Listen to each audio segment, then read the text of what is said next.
Welcome to another episode of Right Here in Mass. Joining us today is James Elliman, the founder of Elliman Technologies LLC, a full-service managed IT service provider and internet/voice provider.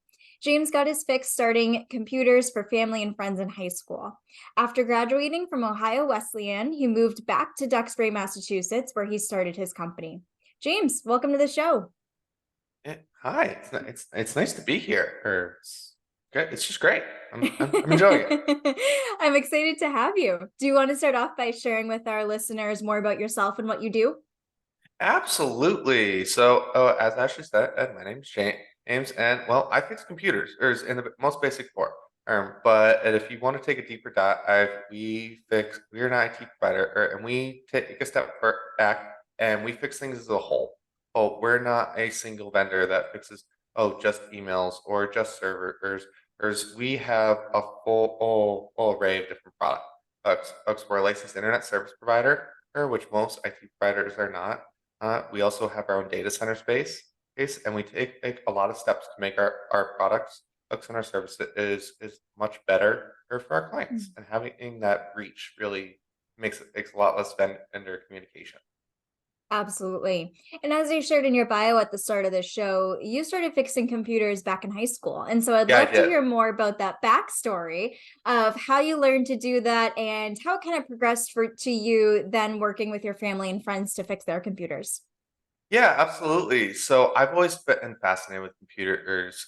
I've had them all the way back to when Windows 98 was a thing, and we had those dial-up modems that they're in museums now. And I remember hearing all those noises, and that brings back a lot of fond memories for me. And now I'm here, and get to see all this cool technology. It's so fascinating. Mm. But I've had things all along the way, and a lot of times back in high school, well, back in elementary school, and all these times it was always secondhand things. Like I was getting laptops from my grandfather, or I got a monitor from a neighbor, and I was trying to play games of how do I make these things work. And it was Yeah. always a puzzle to me, and I really that's what I really enjoy most about all of this. This is making things all work together. And so then it progressed a little bit too. In high school, I started helping out the neighbors who had computer problems with, oh, they got a new wireless router. Or cool, let's go set up Wi-Fi for them. And I was just doing it for free, and I was just having fun with it for the longest time. And then after college, I decided I really didn't want to go work in the corporate IT world and sit at a desk. And so I wanted to go help people. And so that's where Element Technologies was born. And so I got all the tools together, and so we've been helping people fix their computers ever since. Yeah, that's amazing. And so, with that, knowing that you didn't want to follow the corporate route, were you ever in the corporate space or have you always just done your own thing? I was. I had a few brief interactions in the corporate world, kind of getting my feet wet and realizing each both times that it wasn't for me. I worked in a network operations center for a very large telecommunications company in Massachusetts. It's for about 6 months, and I learned a lot there. They do a lot of backbone infrastructure or running internet service all the way from Massachusetts out to Hawaii. And Wow. big internet circuits. So I learned a lot out of the infrastructure side from them. And then I also worked for a small IT company out here in Massachusetts as well. Oh, that did more of the residential work of just fixing hard drives and doing antivirus scans for personal computers. And both Awesome. times it wasn't really for me. I Yeah. didn't really find it. I found more our enjoyment in being able to interact with our customers. One thing I chose at Element Technologies is if you call in and within 5 minutes, someone will answer the phone. Yeah. We don't we don't put people on hold. We don't let you sit in just a queue waiting for someone. No, we will get someone to answer the phone. Yeah, which is so important knowing that there's that high quality, dependable customer service that when someone needs something, they know that they have someone they can rely on. Yeah, absolutely. Yeah, I love that. And so as you were starting Element Technologies, was it kind of like a clean break where you left your previous job and then instantly went into owning your business? Or did you ever dabble in both for a period of time until it got to the point where it made sense to go full time? So I left the corporate IT world very quickly, and I actually got a part-time job bartending at night. And Oh. that's how I kind of supplemented my income for a very long time and while starting my business. And it was a great way to learn also the people skills that a lot of IT providers don't have. You think of technology Mm. people as people that want to sit behind a computer or in a keyboard, and that's how they get their work done. And part of me was I learned how to bartend and I learned to talk to people. And that was huge. And being able to communicate issues of, oh, hey, your email doesn't work. It's this, this, and this. And being able to break those ideas down on the same way we would break down the flavor profiles of say wine. And it was that those same communication skills, and they've really come in handy over the years. I think you nailed it because my first job was working at a coffee shop. And I feel the same exact way where dealing with disgruntled customers who were in the wrong. It wasn't, I don't believe in the idea of the customer is always right because I think there are circumstances where people might not necessarily be right. But you do, it's so important as a business owner to deal with people who to properly deal with people who may be a little bit upset or may have heightened emotions, and knowing how to kind of diffuse the situation. That's one thing I noticed as well with being able to kind of translate into entrepreneurship is exactly like you mentioned, those communication skills. Mhm. Yeah, absolutely. And communication is a huge thing in the IT world. I mean, we fix internet service and we fix email. Well, those are our two major focus points. So communication and comes in all forms for us. Yes, absolutely. And so with that, have you since grown a team and been able to We support? have. Oh my gosh, I'd love to hear So about that. we have a team of 5 now. We have 5 of them that work part time, and so Mhm. they're all going to school for they're all going to grad school, both for computer science, and to kind of take more of a professor or form. So they're awesome, and they're all really smart technical people, really smarter than me sometimes. They have conversations. And I'm like, okay, cool, okay, let's go. And then yeah, that we've grown to a team of 5. So we answer the phones around the clock, 365 days a year, or Mm, 24/7, and you can call us on Christmas Eve, and someone will answer the phone. It's just yeah. the level of support that we're committed to. Yeah, which I think is important, especially with bigger companies who definitely need that support all the time. It's definitely important to be able to have someone that they know they can rely on to get things back up and running again. But with that, since you kind of have that notion of always being on, quote unquote, when it comes to business and work, how do you set that work life balance for yourself so that way you do make sure to have time where you're kind of decompressing, unwinding, relaxing, all of that important stuff? So I go fishing, and I will go fishing in the places where there's no cell service for this exact Yeah. reason. I have like if I have my phone on me, it's buzzing all the time. It drives everyone nuts because I mean, you're in social media. I'm sure you've seen your phone buzzes for every like every email. Oh, and then Yes. you add all the alerts and everything on top of that we get. It's a lot of overwhelming information. And to a point, I enjoy it. It becomes a very fast-paced work environment and for something that should be very boring. And Mm, so, oh, that's great. But to balance that, I really do. I try to find adventures and things that don't require me to have a cell phone. Like yeah. if I can turn it off, leave it somewhere, and like go fishing in 10 miles offshore where I don't get cell service, that's where I find my peace. Yeah. Oh, I Or love going for that. a hike and leaving my phone in my truck. That kind of thing really helps decompress and build that work-life balance. Absolutely. And with that, I mean, I know, for example, the medical and healthcare field will have some type of like rotating schedule for holidays where it's like some person might work Christmas Eve one year, but then have it off the next year. Is that similar in the IT world where not everyone is kind of responsible for being on for every holiday, or is it kind of like whoever picks up the phone gets it, if that makes sense? So right now with our current business structure, I'm the one that takes most of the weekends and holiday calls. I like to let my staff enjoy the time with their families, and Yeah. we don't get a whole lot of calls during the holidays and the weekends, and even at 2 a.m. it's usually one or two. Ooh, so it's not a lot. So I usually take them myself, but Yeah. we do. Ooh, if I need a day off, we do have people all covering, Oh, and it's good. So just that way, whoever's willing. Yeah.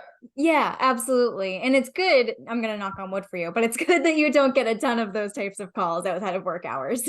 Oh, I know. Oh, this is Tuesday, and we call this Patch Tuesday, which is when Microsoft, uh, Outlook, or not Microsoft, Google, all the big companies release their updates. And so Oh. usually as the day rolls on, we get more and more phone calls all saying, "Hey, this is broken." And we're like, "Okay." And Yeah. we kind of see that throughout the week is Monday, when people are kind of getting in their office, nothing's broken, very few tickets. Tuesday, it starts to go up. By Wednesday morning, it's a full on just tickets coming in. And then by Friday afternoon, when everyone's going home, they slow down again. Oh, good. At least And it slows you down see for that roller Friday. coaster every week. It's the exact same thing as the workflow happens. Yeah, which that's funny. I feel the same way about my inbox. Like I feel like right off the bat at the start of the week, things are a little bit crazy, a little bit busy, but then once we get to like end of day Wednesday, Thursday, people are kind of winding down and more focused, things have gotten done and stuff. So it's nice that with you as well that once the weekend comes around, things are mostly settled. Yeah, absolutely.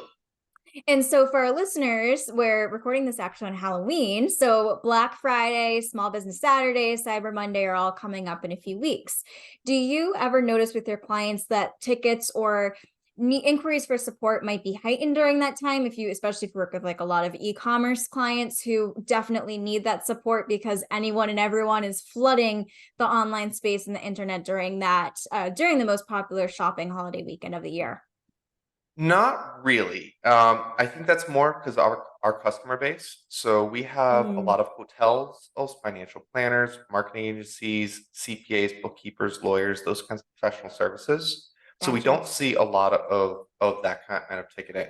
And we see a lot more of October, November, or we do get a lot more cybersecurity tickets because October is Cybersecurity Awareness Month. It's last day of my favorite month of the year, or where I get to blab about cybersecurity and talk everyone's ear off about ransomware and everything else. So we do get a lot more tickets in that regard of people at that kind of hyper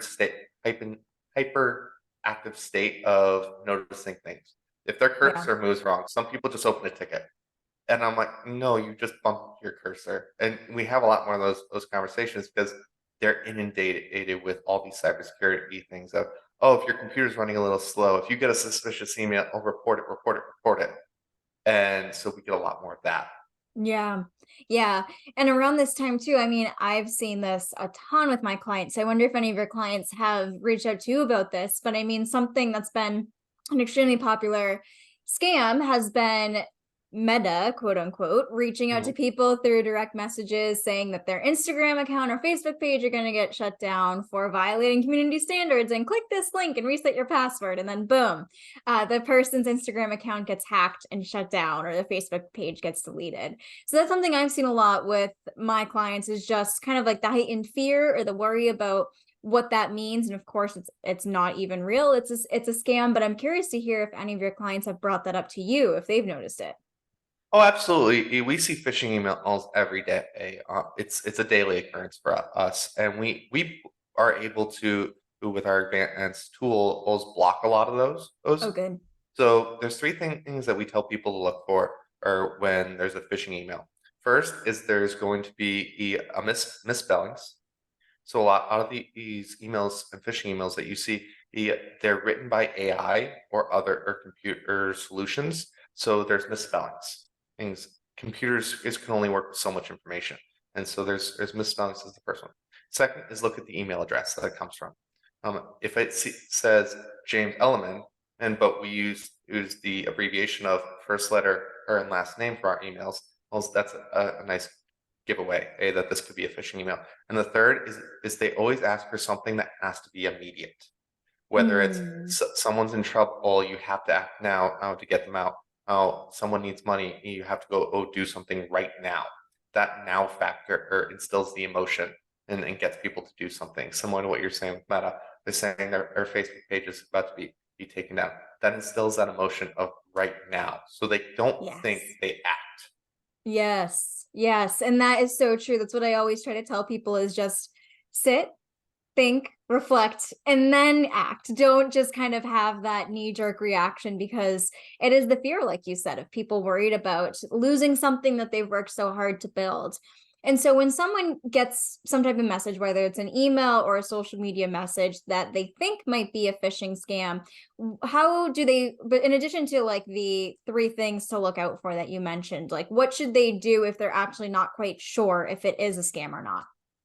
So you can always reach out to the other party via another form of communication. So Mm, we always recommend, and if you receive an email that you're a little concerned about, from someone you know, give them a call.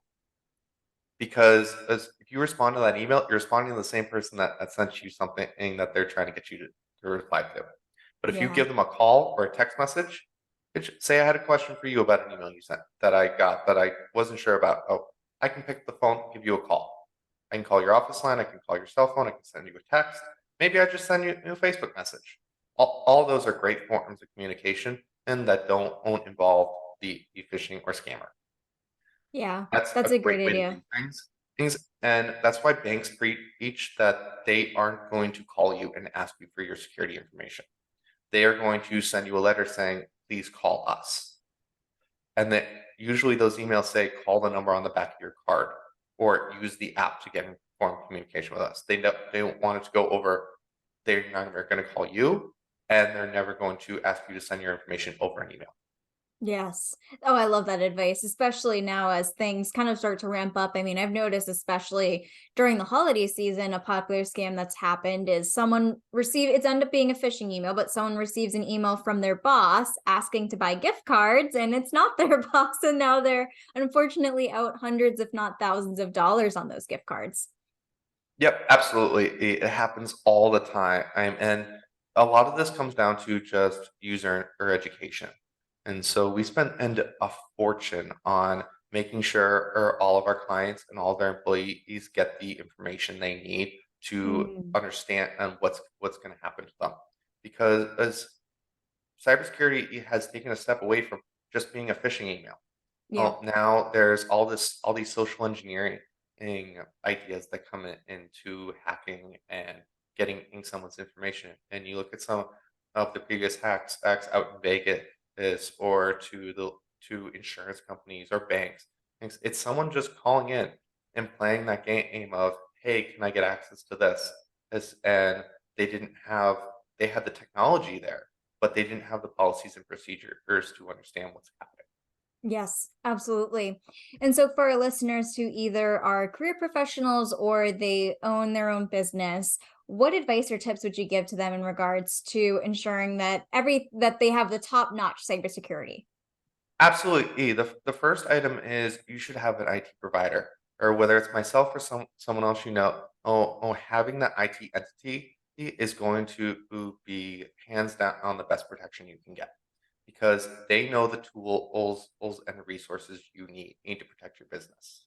Is from just a Google search, you can come up and see that there's 300 different security products out there. But these two might do the same thing. This might do something different.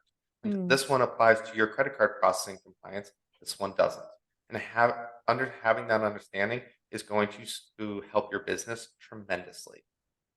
The second is building out policies and procedures for doing things. So whether it's a customer calls in and you hear from another coworker or things of that nature, or you should have things in place is to protect your business. Because no one want if I call in as a client and say something about my banking and to my bookkeeper, or they should have a process in place to verify that. They shouldn't just be taking the call and say, "Oh, hey, James, how you doing?" And maybe it's a little staticky on the line, and they just go for it because is they think they recognize who I am, and so building out those as a business as well.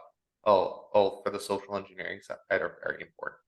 yes, absolutely. And how about people who work remotely? Because that's one thing I think about too, whether it's a company sending their own computers and other equipment to their employees to work from at home, or whether it's entrepreneurs who decided to take their laptops to a coffee shop and use public Wi-Fi. I'd love to hear your tips and advice about staying secure and protecting yourself when working remotely or being on the go with your work. Absolutely. So, this is more of a focus on you as an individual. And the first thing you should really consider is having a password manager. And now they have apps right on your phone. They're so easy to use. You install them and you put all your information right in there. And those phones are designed to be in a hostile environment. And you Mm, think about them, they're designed from Samsung and Google, and Apple, to be taken to a coffee shop, uh, or an airport, or some other public space. where there can't be bad actor or is attacking those devices. So they've put a lot of effort into securing those devices. So use that to your advantage. Now, for your workstation, such as your laptop, having an up-to-date antivirus is the number or one item there. Or every 10 to 15 days, we find new attacks that we didn't know about weeks earlier. So updating those databases by updating your antivirus is hugely important. And then the last item I would definitely say is having a VPN. If you're going to coffee shops, if you're going to airport, use a VPN, use the Wi-Fi hotspot on your phone, use the tools to your advantage. Don't think that you are not going to be attacked because all these systems are automated today. So it doesn't matter if you are one person with one laptop, you're a financial planner that has a laptop and a cell phone, and that's how you run your business, or you're JP Morgan. You are on the same threat surface for them because they just input your information into a bot and it starts going to work. Yeah. Yeah. What if someone has their device that's been hacked, but they Mhm. might not be sure if it's been hacked? How would they know? Like, in addition to getting like the phishing emails and messages Mhm. that we've chatted about, like, what are some signs that people should look out for to see if they might have been compromised? The first one is usually you'll start seeing slowness in your computer and you'll start seeing errors. Now, you have to be a little more cognizant of this because some errors are just natural. Like Mm. Microsoft Office is going to crash. That's just it's a big, large program. It happens. But if you start noticing that day in and day out, it's crashing all the time, and that your computer's always slow. Oh, that can be everything from crypto miners to botnet. That's been a plethora of different and services that these compromised devices can host. You look at projects such as the electronic frontier, or they put a lot of effort into protecting devices when there's millions of them compromised, as they can all point that towards one device and attack it. And that sheer amount of volume can actually bring down on entire organizations. Oh, geez. So that's a big one. Also, if you just start seeing weird things like in the bottom right corner or Windows, you'll see all the applications that you have running, and from Zoom to Teams to Outlook. If you start seeing things that you don't recognize, that's another big one. And you'll start Mm. seeing maybe you see files show up, or you notice that, oh, hey, all the files in this folder start to be deleted.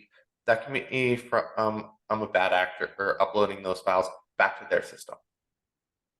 Oh, wow. Interesting stuff. And I think that's Yeah, really helpful too for people to keep in mind as they continue to work from home and just be, like you said, really cognizant and mindful and aware of what's happening. yeah. But with that, when people might get hacked or if they might be compromised, I feel like most people kind of assume that it can only happen if they click a link or if they use a public Wi-Fi.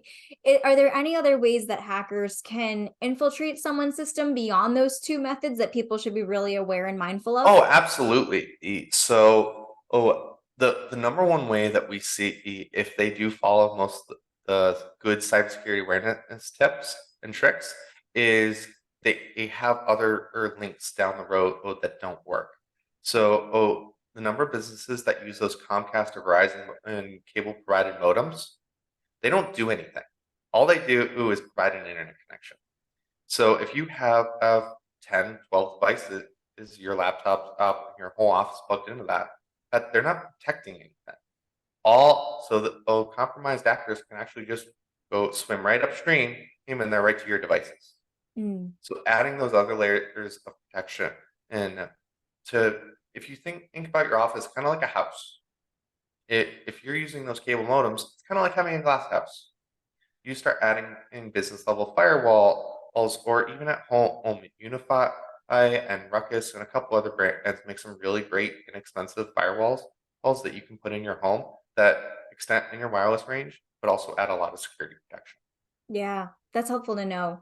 And especially to just be, like you said, just aware of so many different things that can happen and how people know what to do to just kind of reverse that and ensure that they stay safe. Mhm. Yeah, And it's oh sorry. no, go ahead. Oh, it's a lot of just protecting yourself. The same way you think about Mhm. protecting your human being. as you walk down the streets of, oh, I'm not going to go down this dark alley, or I don't want to be with this crowd. Oh, the same kinds of things we have to think about for our devices. So Yes. your device is really just an extension of you, but on the internet. Yes. And Great so how do you analogy. protect that? Are you in a building that's with nice fortified walls, or are you out in the open just sleeping in a field? Well, protect yourself accordingly. Yes, I love that. I also learned something recently too about two-factor authentication because everyone, of course, it's so important to make sure that you have that for every account that you use.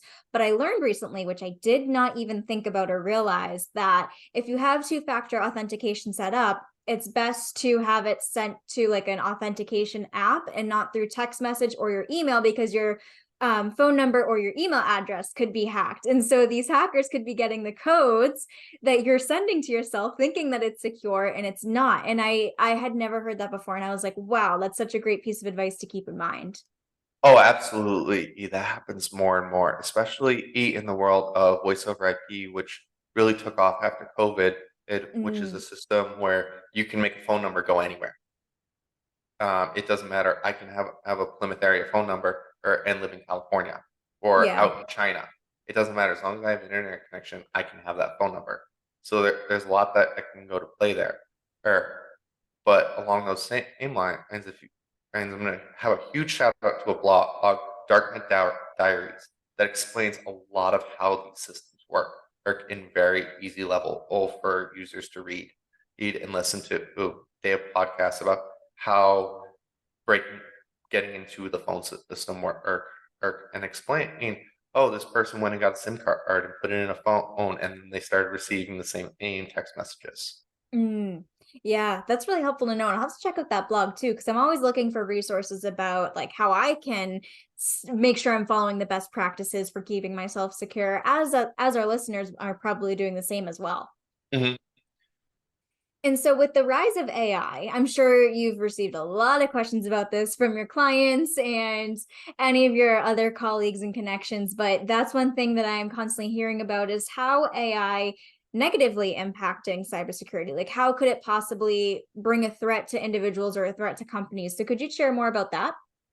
Absolutely. So the biggest thing that I see in AI is its ability to manipulate a text. So we Mm, talked about early on with phishing emails was that they're starting to be able to personalize things. And if you go to ChatGPT, you can throw in a paragraph and say, reword this. You keep doing that over and over and over again. That makes it a lot harder for me to be able to pick out those paragraphs for a phishing email because the text is constantly changing. And so, that's a huge one. But also, as a whole is all about machine learning. And if you hit the same device 1,000 times and don't see, you might get locked out.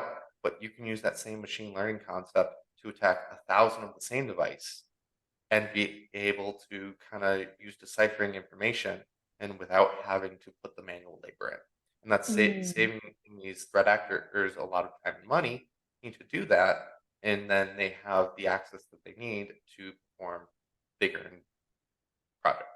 Yes. And I mean, you nailed it with the whole text thing too, because I feel like the emails that I've received have become a lot more sophisticated. Like I used to get emails that started off with like greetings, sir slash madam. And instantly I know that that was like a phishing email or a scam. But now, like sometimes I even have to sit and think like, wow, that almost like stumped me. Not that I would act upon it, but I'm like, wow, they're getting cleverer and cleverer as time goes on.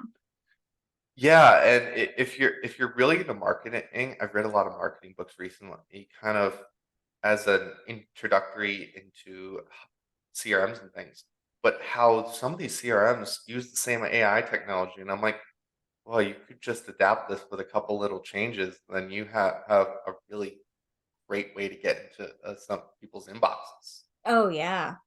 which is really scary to think about, but also really powerful.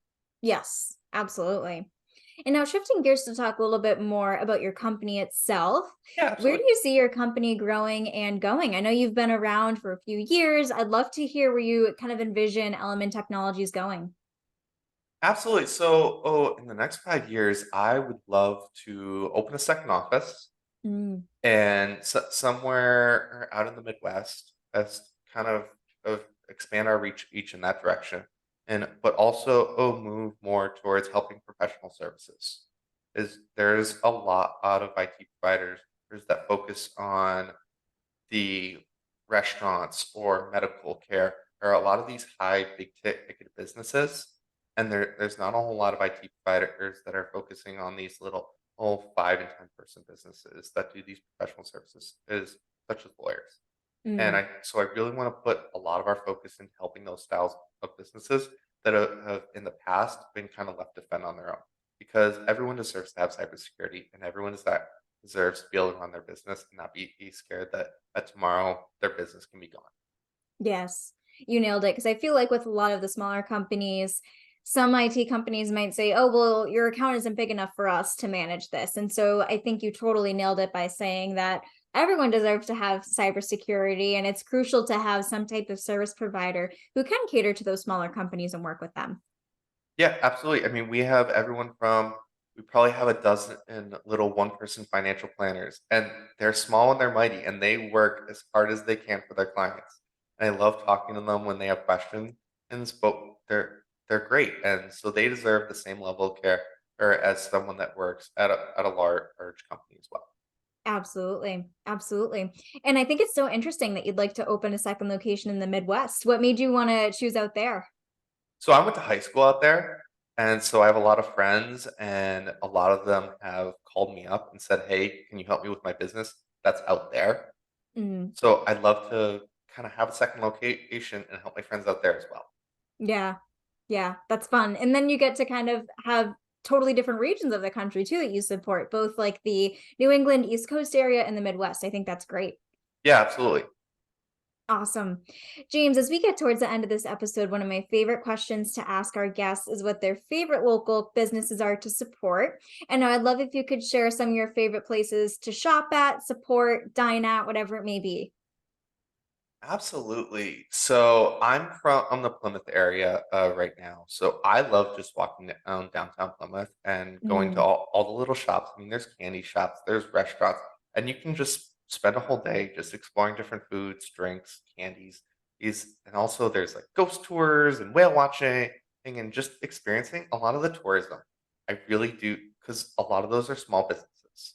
mhm. And those people have a passion for their area, and so all of them are the people that I enjoy to spend time with because they're passionate about the area as a whole. And so I'm passionate about being able to spend my time and my money with them. Yes, I fully endorse that. I love Plymouth, especially during the summer when there's so much happening and the weather is beautiful and it's nice to be outside. It's such a great area. Yeah, I'm and now that it's October and the leaves are starting to change, I'm like, oof, we have to go inside pretty soon, and there's a lot less exploring that can happen. Yes, exactly. James, this has been such a great episode, and I've really enjoyed having the opportunity, having you come on to share all about everything that's important with cybersecurity and how people can protect themselves and their businesses. And now I'd love if you could share with our listeners where they can find you online in case they'd like to learn more and connect with you further. Absolutely. So the easiest way to find us is online at elementtech.com. We have our website up there. Or there, you can send us an email. Or you can give us a phone call. All right online at 508-503-6763. Yeah, very easy to remember. And between that, and I'm on it, LinkedIn, Instagram, Facebook, just about every social media platform out there. And we're happy to connect. And even if you just have a quick question, feel free to shoot us an email. We'll get back to you because everyone deserves cybersecurity, and we're Yes, out there to help. absolutely. Yes. Thank you so much, James. I'll link to those places in the show notes that way our listeners can click through and connect with you from there. But thank you so much again for spending your time here today. Thank you.